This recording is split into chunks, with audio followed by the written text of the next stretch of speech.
Here we go. I want to welcome Nikki to the podcast. She's agreed to do a coaching call with me so that all the listeners can figure out what coaching is all about. So, welcome, Nikki. Thank you. What do you want to coach on today? Well, it seems I have a cycle that's been happening since my diagnosis. And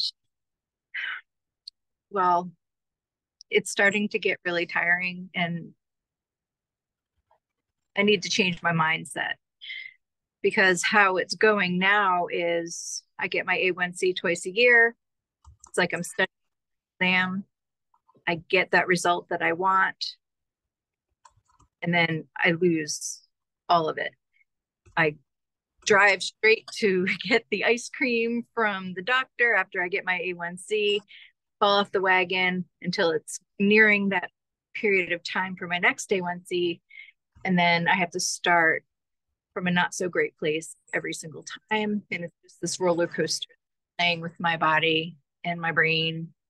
It's just not working out. And I need to get past this get it mentality when it comes to my A1C.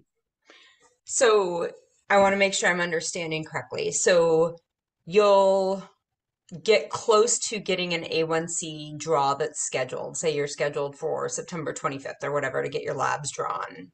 And in the weeks leading up to that, that's when you start making changes? I use 3 months. 3 months before I get that blood work done, I'll start gearing back up. I'll start wearing my Dexcom again. I'll really do well because I don't take meds.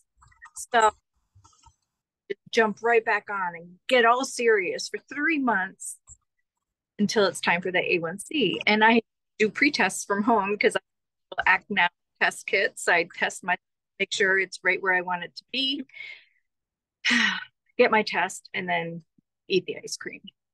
I see. So it's 3 months of eating junk cycled with 3 months of not eating junk.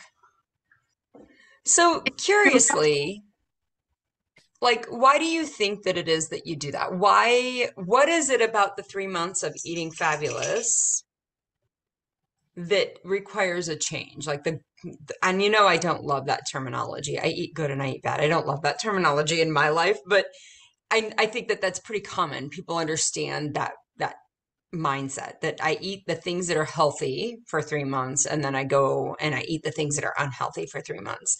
What it is it about eating the things that are healthy for the 3 months that requires a change that like your brain's like, I don't want to do that anymore. I want to say maybe a feeling of being feeling deprived. Oh, it's a hard thing. This time around, I have done a little bit of a change where so I don't feel deprived, and that's allowing little mini chocolate bars whenever I feel the need to have something bad for me. I'd rather have a little bit of something not great in exchange for a big bowl of ice cream or a piece of cake thing. It's almost like I've been let off of a leash and I'm just going crazy. Uh, so the opposite of let off of leash is being on a leash, right? Yes. So if you're eating healthy, you see it as being on a leash. I guess consciously, I'm excited about doing well and eating the right things and to cook. And I love to make healthy meals. Uh, I love all of that. I love to brag that I'm doing well. Look at look at my Dexcom, my A1C, I mean my glucose right now is this. But then on the other hand,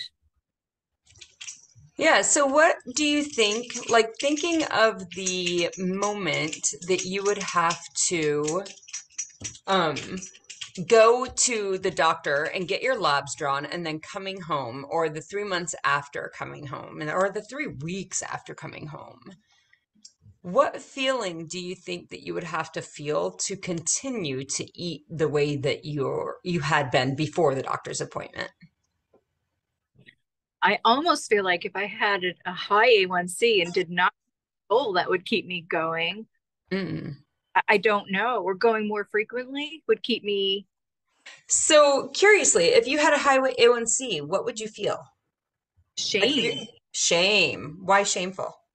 because I know better. I know why. If I go and I get a high A1C, I know why it's high. Yeah. I can't, I'm not, I don't know what happened. Yeah. No, I know. So what's wrong with the A1C being high? Um, okay, so it's who I am. In college, if I didn't get an A, Oh. look out. I would be doing all the extra credit to make up for it, but I was the one that studied and studied to get that A. And there was no, So it sounds like one part of it is that you want to be successful, yes, but like you're not interested in successfully completing, maybe you are, but it's not the work maybe you're doing right now, but like you're not interested in being successful like an Ironman or climbing Mount Everest, right? Like that's a form of success, right? What is it about normalizing an A1C that you have a desire to be successful with?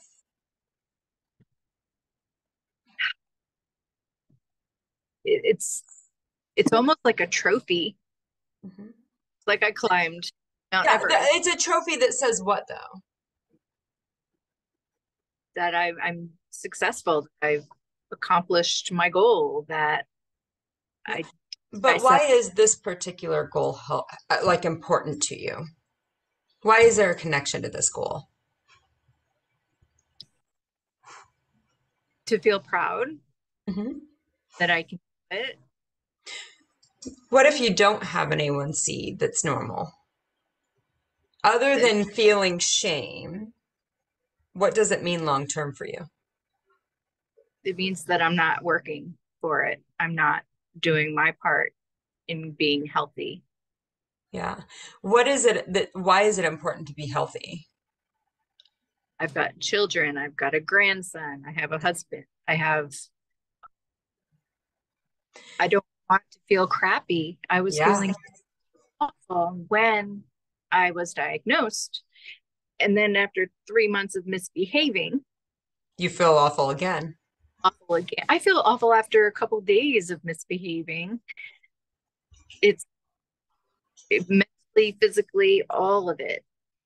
I get Do what you're you think that it's more the shame or that, like, if my A1C, so you go for your 3 months and your A1C was still bad, quote unquote bad, right? It was still higher than you want it.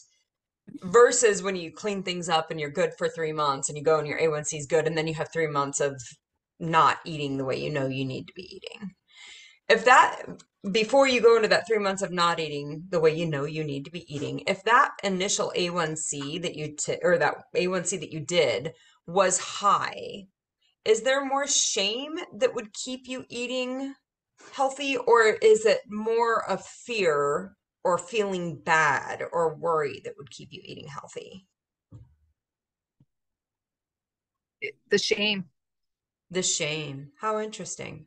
So what's so bad? Ooh, ooh. What is so bad about not doing that right? So my aunt, she posted, you mentioned her in your last podcast. She's the one that I had mentioned previously about the Diet Coke and how the Diet Coke was more important to her than her life. And she's finally getting it together. I feel like a preacher and I'm just preaching to her all the time about it. Um,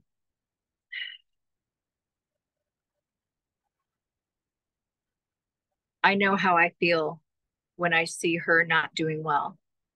My kids, my husband, all my people in my circle, they want me to do well too. And they cheer me on. They've got the pom poms. And when I don't do well, I see that same look in their eyes that I see in myself when I'm witnessing that with Abby. Yeah, you see in their eyes what you feel when you see your aunt. Yes. So, that is probably why you have this cycle. Because when it comes to show your trophy, you want to make sure the trophy is there so that others can be proud of it. Versus when there's no trophy to show, you don't need to, like, nobody's looking. There's nothing to show. Why are you not doing this for you?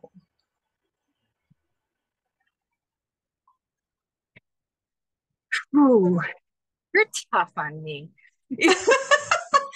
I don't mean to be, but yeah, sometimes it is hard because that's what's keeping you in this cycle, right? You touch these nerves. I Think myself do it all the time, even on the Facebook group. Um, I'm a mom. I'm hot wired, hardwired to make sure everybody else is taken care of. yeah. So who's going to take care of you? Right? Yeah. I got. I think that that's one of the most powerful things to see. Like, I think, and I'm going to curiously ask you, but a lot of times with women, I see that this mentality of I have to take care of them. It's almost Mhm. like there's a limited amount of care that can go around. I can either take care of them or I can take care of me. And so I think the expansive challenge or like my welcome to you or challenge to you is like, how can I do both? Right? And everybody hears the idea of I've got to put my oxygen mask on before I apply somebody else's. And I do believe that's true. It's hard for me to take care of others if I'm not taking care of me. I think that there is truth to that. But I think that that continues the idea that I've got to choose one or the other. What if I can choose both? What if I can care for them and care for me? That's one challenge. But the question I asked you is like, who else is going to do it? And I think that this is a really important thing that maybe society doesn't do a great job of telling us, of teaching us, especially as women, that we aren't taught that actually it's my job to take care of me. Nobody else's job at all. Nobody else's job, but more than that, nobody else knows what I need the way I know what I need. I mean, look how long it takes all these podcasts for us to finally get it. How are we going to possibly explain that to our loved ones and to our friends and coworkers? And And then expect them to advocate for the stuff that we just maybe finally got them to understand, right? Yeah. right. So that explains a lot of why you're in this cycle. Can I tell you a little story? Absolutely. So as you're saying this, I was at my son-in-law's birthday party. It was the end of the night. Most people had gone home. There were probably 8 of us left, the kids, their significant, and I had behaved. I had behaved really well, but my Dexcom was saying that my glucose was up to 188, and I could not for the life of me figure out what was going on. I was really upset. And my daughter asked me, "What's wrong?" I said, "Well, I'm up to 188. This is cellular concerned." And she said, "Well, what can you do about it?" I said, "Maybe I can go try to, drink some water, get it down." And she said, "All right, everybody up." Everybody left, got up 10:30 at night, and we're walking the streets of the neighborhood. And when we got back, it was still like 170. So she's like, "Let's go." And we went and walked the same loop all over again. And they didn't matter. We were together, whether we were walking down my numbers or not. When we got back, I did a finger prick and my glucose was like 130. The Dexcom was off, not me. Yeah. So anyway, they did take care of me in a way that I didn't expect. I thought I'd have to go for a walk by myself, you know? Yeah. And I think that like it's nice to have somebody with you, but when you wait to require you to take care of you for somebody to be with you, it always is out of your control. Mhm. If you wait for somebody else to care for you, it will always be out of your control. It's the most powerless position we can find ourselves in. To count on them to Yeah. know. Yeah. It's nice to have an accountability buddy as long as the story in our head isn't, if they're not doing it, it's okay for me to not do it. And I think the story in your brain right now, and edit this if this isn't correct for you, but the story in your brain right now is if I don't have this A1C trophy to show, it's okay for me not to eat the way I know I need to. Does that does that Yeah, resonate with you at all? Like, oh, I'm not getting my A1C done for a while, so I don't need to eat that way. that's exactly what it is. Yes. Exactly. Yes. So when my husband says, let's go get ice cream, whereas now I would say, well, if we're going to do that, we're going to get the bikes and we're going to pedal to the ice cream place and back, and I'll just get a little bit. Um, Otherwise, I'd be, yep, let's jump in the car. And I kind of love that this is the example that came up for you because this is why using shame and guilt does not drive long-term lifestyle changes. Yo, You you are your actions are directed at a goal that is driven by avoiding shame versus your actions being driven by a goal that is to create health in your life. huh? Can you see the difference there? You just nailed it. Yeah. Yeah. I'm eyes on the wrong ball. Right. Yeah. And that is and you know it's good to see that like oh, I think it's wonderful. I know that we as humans like avoid all the unpleasant emotions, but you know I believe that our human bodies, we are human beings because we are being, and part of being is feeling all of the feelings because they're telling us something about what's going on. There's information, just like feeling a hot stove has information that's, you know, carried through our sensory organs to our brain, right? Like the feeling is trying to tell us something. The shame is trying to tell you that there's an external imposition of health on your body, on you, on your brain. There's something externally pushing you there. That's what shame is always going to be from. Hmm. And of course, shame, the human being wants to hide from shame, so we don't tell anybody. This is where we find ourselves eating like quietly in a corner or late at night after everybody's gone to bed or whatever. Like we hide our experience because we don't want others to know that we're not actually doing the thing that we're purporting we're doing, that we're portraying ourselves to do. Versus if we're not having that external pressure to drive our experience, and instead we're actually like, I just want to be healthy. It's one of those things. What did they say? What do I tell my kids? Character is the thing that you do when nobody else is watching, right? Yeah, that is a characteristic that you are doing when nobody's watching because you actually, that's who you're becoming, right? And we've talked about this in the group about who is the woman that you are going to be when you are just a healthy woman without type 2 diabetes. What does she do on vacation? What does she do after her A1C draw? Yeah, she probably has a victory dance and hopefully she buys a new pair of shoes and maybe a nice handbag. But like it's not like a 3 month off the rails experience because we had a great A1C, right? Yeah. What do you think about that?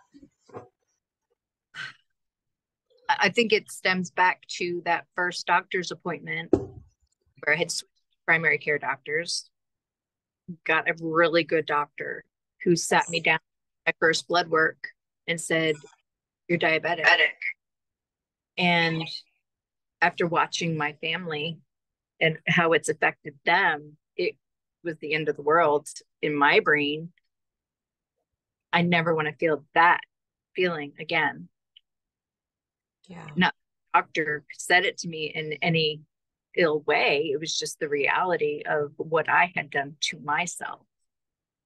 And yeah, Yeah. And so maybe there is some element that needs to be unpacked about the what I have done to myself. Um, that's hard. yeah. I mean, like, because, and I always, I love I think it's Maya Angelou who said, we do the best we can with what we can until we know better. We do the best we can with what we know until we know better, and then we just do better. Do better. We just do better. Had you truly known that that food was causing you to be diabetic, I knew. not I just enough not because you enough. weren't doing it, right? When you know something, you do something with it, right? Like you don't touch hot stoves anymore. You had to do that once or twice before you knew stove's hot, that's uncomfortable, no thank you, right? There are certain things that when you know, if you didn't leave your infant child around a pool alone without anybody to watch them because you truly in your soul of souls knew the risk associated with it, right? Right, right. Risk and responsibility. Yes, there are so many times the way that our food is sourced in this country and the media portrays it and all of these things. It's like, yeah, I mean, like Dairy Queen's probably not healthy, but it's on every night for an ad. So how bad can it really be? Right. Or they were eating and it wasn't a problem for them. Maybe it won't be a problem for me. It always is.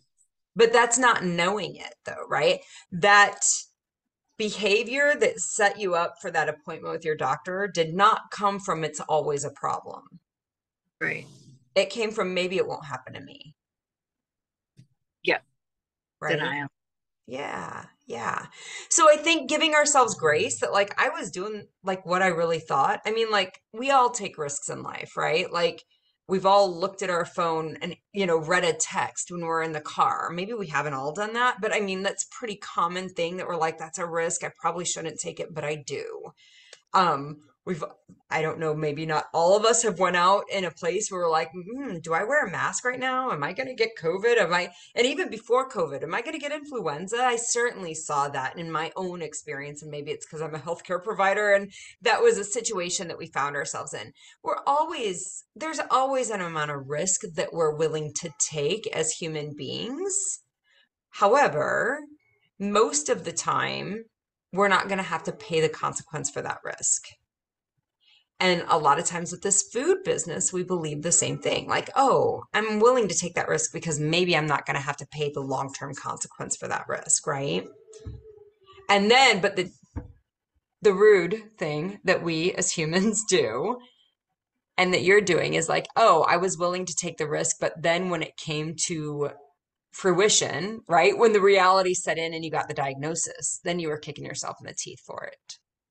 Yeah.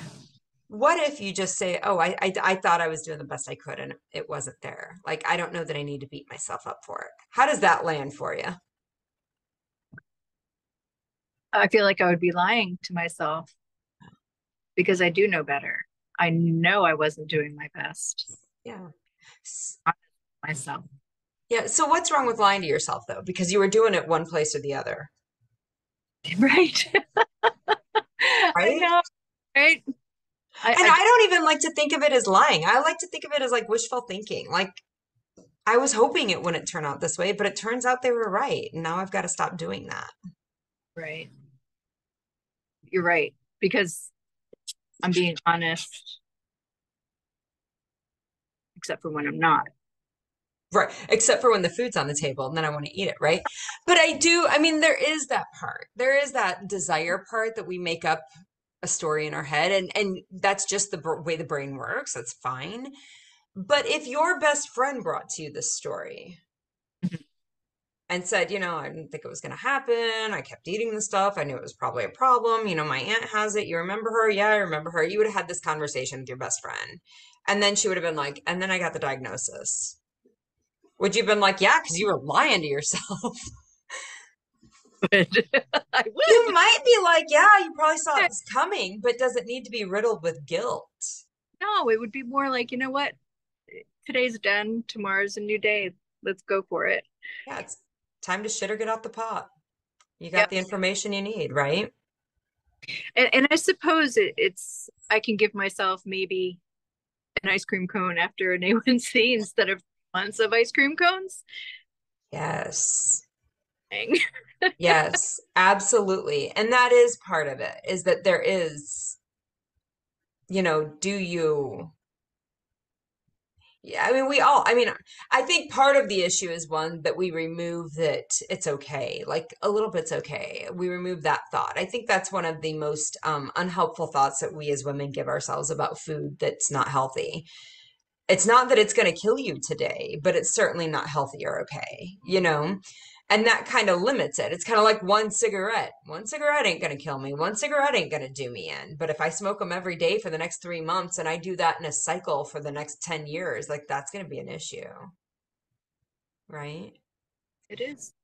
So what would it look like in your life if you shifted from having the goal of having a trophy to show people and having the goal of you being healthy on your terms? What would that look like? It would certainly take away 3 months of stress when I have to get back on the wagon and behave and do well better most of the time. Yeah, you'd be better most of the time instead of some of the time. Yeah, yeah. What else? It would probably get easier, like stuck with it, and gave myself some grace and allowed myself a little bit of something, something sometimes instead of for 3 whole months. Yeah. Yeah. Do you find that when you're doing the 3 whole months that there is no, I mean, because even now you're like allowing yourself some grace with like mini bars, mini chocolate bars, right?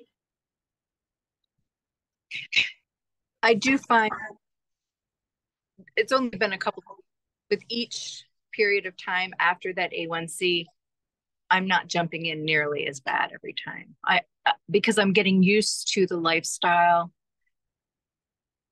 I already have my grocery list of things I know that are safe to eat, and I find that I continue with that. I just misbehave more often. And when I misbehave, my A1C doesn't go back up to 8 where it was, it goes up to maybe 6 or 6. So I'm not eating a cake a day, Right, of course. Yeah, yeah, yeah. Yeah. but it's it's still something I'm not, it's still something that doesn't physically feel good or mentally, Yeah. either. So If you were living healthy on your terms, how frequently would those things be happening? where I misbehave, Yeah, or where you like have a joy eat. I have a what? I'm sorry. A joy eat where you have like just where you're eating food that's clearly not nutritionally valuable and just creating a little bit of joy in your life. How frequently do you think you can do that and have health on your terms? Usually it's when I go to Six Flags, it's when I go on vacation, it's when I go to a birthday party or a cookout or that kind of thing. It's not an everyday. So, how frequently are you wanting to have the ice cream cones with your husband or the chocolate bars? Are those not in that category for you? The mini chocolate bars, I probably have 2 or 3 a week. Okay. So sometimes none at all. But if I do, not more than 2 or 3 a week. The ice cream this summer, I think we only went out for ice cream twice. Yeah. Yeah, so So I think part of it is kind of defining, and I know that this was a challenge I gave to you in the group, was like, what does it mean? Like, what is it gonna look like when you are living healthy on your terms? You're gonna want to define that because it's gonna keep you as a compass in that direction. If not, if we don't have that clarity, and it may be like, I want to have a piece of chocolate 3 times a week. Like, right, that may be part of what that looks like for you. I'm not saying anything is right or wrong. It seems shifty.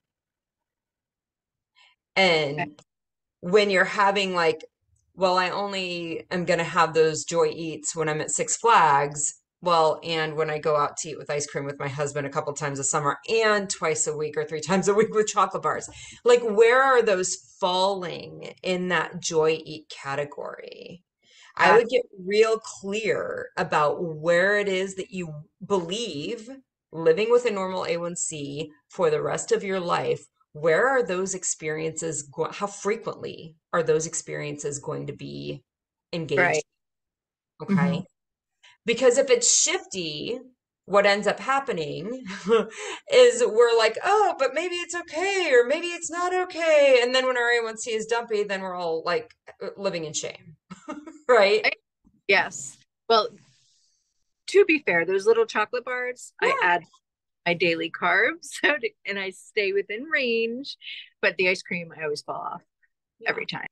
And it may be fine even, I mean, like, again, if you're I would set it clearly as to what you expect will get you that normal A1C long term. Sometimes you can have those carbs. Sometimes it doesn't matter if you stay in the carb range. Mm. It's the kind of carbs, it's the amount of high fructose corn syrup that's in them that still surges your insulin levels so high that you stun your cells out. That doesn't, So, and you're just going to have to test and see. Like, there's wow. no magic answer here.